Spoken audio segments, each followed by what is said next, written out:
Hello! In this video I thought I'd have a quick look at some of the test animations that we produced way back in 2005 with the intent of seeing if we could expand the number of movie licenses that we could make LEGO games for. This first one is a brief test of what James Bond might look like in LEGO form.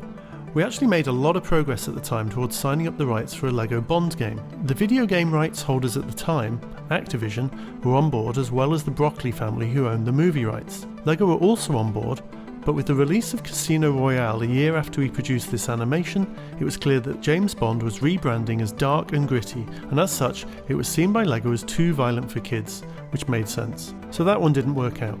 The second test we did was this one of Indiana Jones. This made much more sense as we were already working with Lucasfilm on Star Wars and pretty much everyone was keen, but it wasn't given the green light as LEGO weren't making any Indiana Jones LEGO sets at the time. However, with the announcement of Kingdom of the Crystal Skull, all of that changed, and we rapidly rearranged our development slate to make room for a LEGO Indiana Jones game. We delayed LEGO Batman to free up development resources and created the LEGO indie game in just 7 months in order to release the same time as the new movie.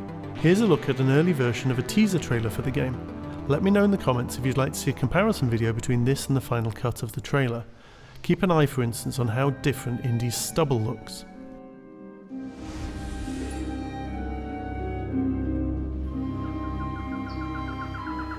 He has discovered the world's most sought-after treasures. He has become known as the greatest adventure hero of all time. But next year, the legend goes LEGO.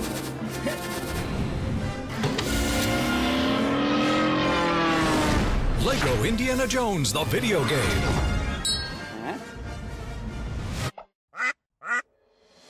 From the award-winning creators of LEGO Star Wars. Play through all 3 classic Indiana Jones films in one ultimate game.